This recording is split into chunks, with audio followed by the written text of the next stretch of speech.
आप देखकर आश्चर्य करेंगे किसी मौत पर इतना खुशी। ईरान के अंदर तो जश्न हो रहा है कि मर गया। टीवी रिप्रेजेंटेटर्स 4-4 बार एक ही लाइन बोल रहे हैं, मर गया, मर गया। हद दर्जे की कहानी चल रही है। तो आइए आज के सेशन में जिक्र करते हैं कि इनको मरवाया किसने। हेडलाइंस में तो ईरान और रशिया पर दबाव चल रहा है। कुछ लोगों का तो यह मानना है कि मोसाद ने भी हो सकता है मरवा दिया हो। आप कहेंगे यह क्या कहानी है? ये तो आपने बताया ना इजराइल का समर्थक था। इजराइल के लिए कौन मित्र? अगर इजराइल को अमेरिका से लगातार यह थ्रेट मिल रही हो कि भाई तुम्हारे चलते हम ईरान से लड़ लिए, हम तो लड़ने वाले ही नहीं थे, हम तुम्हारा साथ छोड़ सकते हैं, अगर ऐसी स्थितियां हो और ऐसे में अमेरिका ईरान का साथ देने या संधि करने निकल पड़े और उन्हें यह कह दिया जाए कि सुनो ईरान वालों ने सर लिंडसे ग्राहम को मार दिया, ट्रंप के मित्र की मौत पर ट्रंप कितने भभक पड़ेंगे, उस पूरी कहानी को मैं आपको बताऊंगा। क्योंकि मोसाद ने जब तुर्की आए थे ना ट्रंप अभी 5 दिन पहले, तब मोसाद ने ट्रंप से कहा था कि साहब बच के रहना, आप उनकी ईरान वालों की मिसाइल की मारक क्षमता के अंदर आते हो, वो आपको निशाना बना सकते हैं। तो ट्रंप ने कहा कि अगर मुझे निशाना बना दिया गया तो सारे ईरान में आग लगा देना, मैं ये आपको पहले से ऑर्डर देके मर रहा हूं, अगर मैं मर गया इन सबको खत्म कर देना। सोचो उसके दोस्त को मार दिया। कहानी तो बड़ी रोचक होने जा रही है। पूरी कहानी को डिटेल में समझेंगे, लेकिन उससे पहले एक चीज याद दिला दें आपको मेरे प्यारे साथियों, पर्सनैलिटी डेवलपमेंट कम्युनिकेशन मास्टरी पर हम एक बहुत ही अल्टीमेट कोर्स लेकर आए हैं। हमने उसमें कूपन कोड आप लोगों के लिए ऑफर किया था, दैट इज अंकित 33। अब उस कूपन कोड को हम आखिरी 3 दिन और रन कर रहे हैं, आज, कल और परसों के बाद ये कूपन कोड यानी कि कोर्स फीस में 33% डिस्काउंट खत्म हो जाएगा। चलते हैं लिंडसे ग्राहम पर। कौन है लिंडसे ग्राहम? तो सब ट्रंप की पार्टी जो रिपब्लिकन पार्टी है उससे सीनेटर रहे हैं। ये 71 वर्षीय हैं। शनिवार शाम को अचानक हुई बीमारी के कारण, कौन सी बीमारी हुई नहीं पता, कुछ कह रहे हैं आर्टिक रैप्चर हो गया था, कोई नस फस फट गई जिससे उनकी मौत हो गई। शनिवार को इनकी मौत होती है। सोमवार को आप मुझे सुन रहे हैं, उससे एक दिन पहले मतलब 11 जुलाई को यह व्यक्ति, आज 13 जुलाई को आप सुन रहे हैं, 11 जुलाई की रात को यह व्यक्ति मरता है। उससे एक दिन पहले यूक्रेन की यात्रा पर थे। सारे सवाल ही वहीं से खड़े हो रहे हैं। आइए एक एक करके पहले बिना मैं आपके सामने राज खोले सिलसिलेवार तरीके से चलते हैं। लिंडसे ग्राहम के मरने की पोस्ट उनके ही सोशल मीडिया हैंडल से आती है कि साहब उनका जो ऑफिस है वो इस तरह की जानकारी दे रहा है। 2003 से ये अमेरिकी सीनेट के अंदर यानी राज्यसभा के अंदर साउथ कैरोलिना का प्रतिनिधित्व कर रहे थे।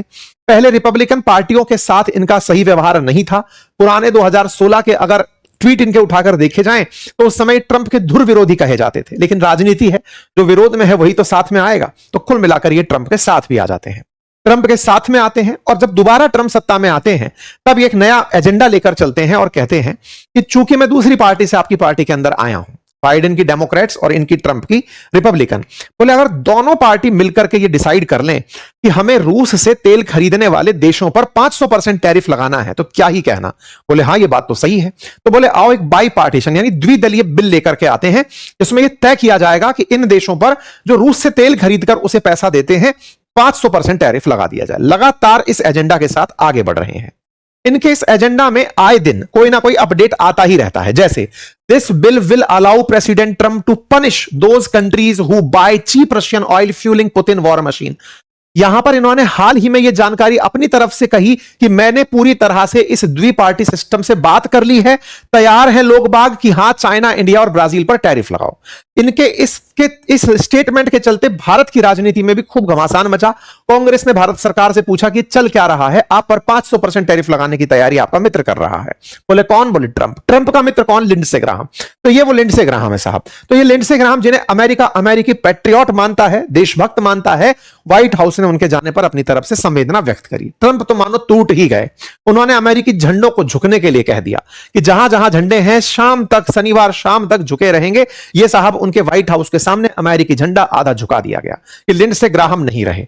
इतने सांसदों में से एक सांसद के जाने पर ट्रंप का दुख फूट पड़ा। उन्होंने अपनी तरफ से पूरी तरह जब टीवी मीडिया में इंटरव्यू देते हुए कहा इट्स डिवास्टेटिंग, मुझे लगा कि वो सही है, वो मुझसे रात को ही बात करके सोया है, लेकिन क्या करें, इट्स टेरिबल लॉस। इसके बाद वो ग्रेट पॉलिटिशियन बताते हैं, कहते हैं कि वो कुछ ही लोग हैं ऐसे जो लिंडसे ग्राहम जैसे होते हैं। साहब लिंडसे ग्राहम चले गए।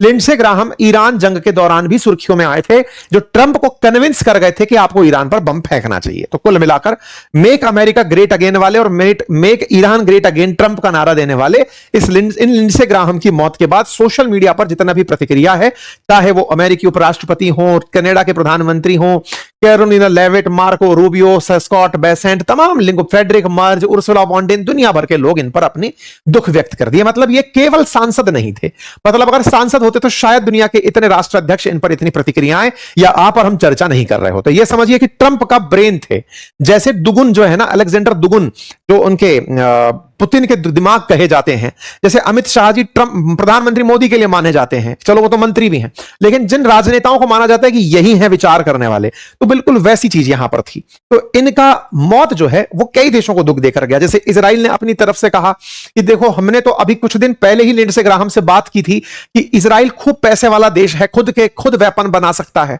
ग्राहम ने कहा नहीं, अमेरिका और इजराइल एक हैं और अमेरिका इजराइल को लगातार मदद देता रहेगा, तुम्हें खुद से कुछ करने की जरूरत नहीं है, अमेरिका तुम्हारे साथ खड़ा है। तो इन्होंने बहुत अच्छे से उनकी बातों को याद करते हुए अपना दुख व्यक्त किया। इजराइल का दुख हो गया साहब। रेजा पहलवी, जो कि ईरान के, मतलब समझिए कि जब धार्मिक क्रांति नहीं आई थी, रजा पहलवी की सरकार हुआ करती थी, उनके प्रतिनिधि हैं ये, मतलब ये चाहते हैं ईरान में खुद से फिर से रजा पहलवी चलकर आए। उन्होंने भी इस पर अपना दुख मनाया और कुछ तस्वीरें साझा करी कि देखो, ये ईरान के समर्थक थे, ईरान के लोकतांत्रिक समर्थक थे, मतलब ये नहीं जो अभी चल रहा है अली खमेनी के राज में, उनसे पहले वाले व्यक्ति थे वो चाहते थे कि साहब वहां पर लोकतंत्र की व्यवस्था हो। तो कुल मिलाकर अब आपको यह समझ में आ गया होगा कि ये व्यक्ति कौन थे। तो ये थे साहब लिंडसे ग्राहम। अब सवाल आता है कि लिंडसे ग्राहम के मरने पर किस तरह की कॉन्स्पिरेसी की चर्चाएं हो रही हैं। अब कॉन्स्पिरेसी की चर्चाएं क्यों हो रही हैं, उसके पीछे का आधार सुन लीजिए साहब। आधार यह कि यह व्यक्ति 11 तारीख को मरा है, 10 तारीख को यह व्यक्ति यूक्रेन में था। यूक्रेन में प्रेस कॉन्फ्रेंस करके जिस ड्रोन फैक्ट्री के सामने यह अनाउंसमेंट किया कि मैं अब पूरी तरह तैयारी कर चुका हूं, जब ट्रंप से इस बात पर हस्ताक्षर करवाए जाएंगे, इस बिल पर हस्ताक्षर करवाए जाएंगे जिससे रूस से तेल खरीदने वाले देश भारत, रूस और चीन पर, भारत, चीन और ब्राजील पर 500% टैरिफ लगाया जाएगा। जिस ड्रोन फैक्ट्री के सामने खड़ा होकर के इन्होंने यह भाषण दिया, अगले ही दिन इनके निकलते ही रूस ने उस पर बम गिरा दिया। मतलब यह समझिए कि लिंडसे ग्राहम रूस की पूरी तरह आंखों में चुभने वाले व्यक्ति, वो व्यक्ति जो यह चाहता था कि रूस के पास पैसा ना पहुंचे, वो व्यक्ति जो चाहता था कि यूक्रेन प्रॉस्पेरस हो, वो व्यक्ति के मरने पर किसे फायदा हो सकता है। तो सबसे पहले चर्चा ईरान की हम कर रहे हैं। आप पूछेंगे ये क्या मतलब है साहब, अभी तो आप रूस की कहानी बता रहे थे। इसके पीछे कहानी क्या है कि अमेरिका की एक पत्रकार है लॉरा लूमर, उन्होंने हाल ही में अपने एक ट्वीट के माध्यम से यह कहा कि बड़ा रहस्यमय है इनका मरना, क्योंकि कुछ दिन पहले ही लिंडसे ग्राहम को मारने के लिए ईरान में पोस्टर लहराए गए थे। अयतुल्ला अल खमेनी का जब जनाजा उठ रहा था, उस समय पर ऐसे पोस्टर्स लहराए गए थे जिसमें लॉरा लूमर को और इन तमाम लोगों को जिनको निशाना इस तरह से, ट्रंप को मारेंगे, इनको मारेंगे, इनको मारेंगे, तमाम, जिसमें लॉरा लूमर भी थी, उनको मारने के बारे में प्लानिंग थी। बोले इनको मारेंगे। बोले कुछ दिन पहले ही तो साहब मारने की बात आई थी, जिसमें लिंडसे ग्राहम को भी मारने की बात थी। मतलब ये 7 जुलाई को खबर आई है और 11 जुलाई को भाई साहब मर गए। तो बोले कुछ तो सस्पेक्टेड है। बोले लिंडसे ग्राहम का मरना जो है ये कुछ तो सस्पेक्टेड। ईरान वालों ने इस पर तगड़ा जश्न मनाया। ईरान के लीगो वीडियोस, जो एआई से बने हुए वीडियोस हैं, हमने अपनी एआई की क्लासेस में सिखाए थे। आप में से बहुत सारे साथी जो हमसे एआई सीखे हैं, आज वो बहुत सारा कंटेंट खुद से प्रोड्यूस कर रहे हैं और उन्हें बहुत हेल्प मिल रही है। और तमाम इंक्वायरीज हमारे पास आ रही है कि एआई का कोर्स कब आएगा वापस। अभी तो नहीं आ रहा है, आएगा आने वाले समय में, जिसमें हमने ये सब चीजें सिखाई थी। एनीवे, तो कुल मिलाकर ये जो लीगो वीडियोस आप देख रहे हैं ना, यहां से भी इस वीडियो को बनाकर दिखाया गया कि देखो हमने मार दिया। कौन बोला ये? आईआरजीसी वाले बोले। आईआरजीसी बोले तो ईरान के रिवोल्यूशनरी गार्ड, मतलब उनकी तरफ से आधिकारिक कोई बयान नहीं आया। बस ये दिखाने का प्रयास किया जा रहा है कि हां, हमारी चेकलिस्ट में एक नाम हमने पूरा कर दिया है। अब बड़ा सवाल है कि ये ऐसा दावा क्यों किया जा रहा है। बोले इसलिए किया जा रहा है कि जब नाटो की बैठक तुर्की में हुई ना, आज से 5 दिन पहले, 7-8 जुलाई को जब हुई, उस समय ट्रंप वहां आए थे। ट्रंप जब हवाई जहाज लेकर निकल रहे थे, तब इजराइल ने उन्हें एक इंटेल साझा की। ट्रंप से कहा कि माननीय ट्रंप, आपको आईआरजीसी मारना चाहती है, आपके हवाई जहाज को निशाने पर ले लिया गया है। ऐसे में जब इनको यह सूचना इजराइल ने दी, तब ट्रंप का इंस्ट्रक्शन दिया जाता है अपनी सेना को कि अगर मुझे कुछ भी होता है तो पूरे ईरान को बर्बाद कर देना। Okay sir.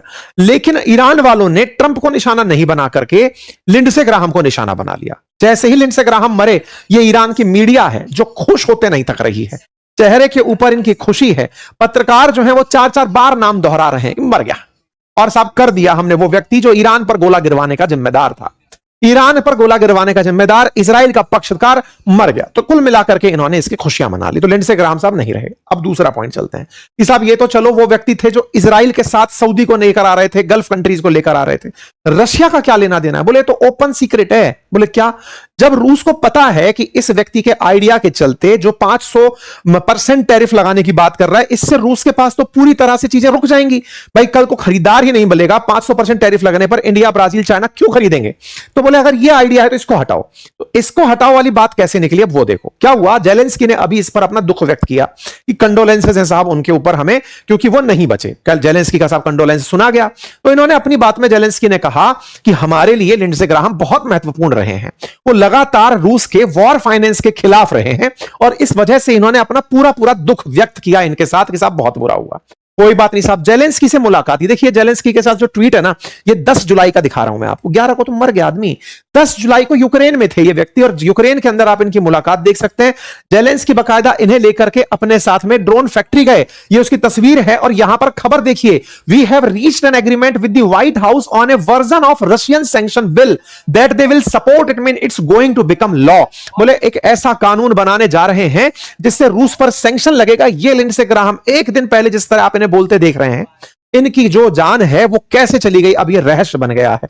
Announcing agreement with Trump administration on legislation to hold purchase of Russian oil and natural gas accountable. ये 10 जुलाई का खबर है, 10 जुलाई का खबर है। और 11 जुलाई को क्या हो रहा है वो आपके सामने, ये लॉरा लूमर खुद लिखती हैं, डिड रशिया और Iran just poison a US senator, it needs to be investigated. क्या रशिया वालों ने और ईरान वालों ने जहर दे दिया?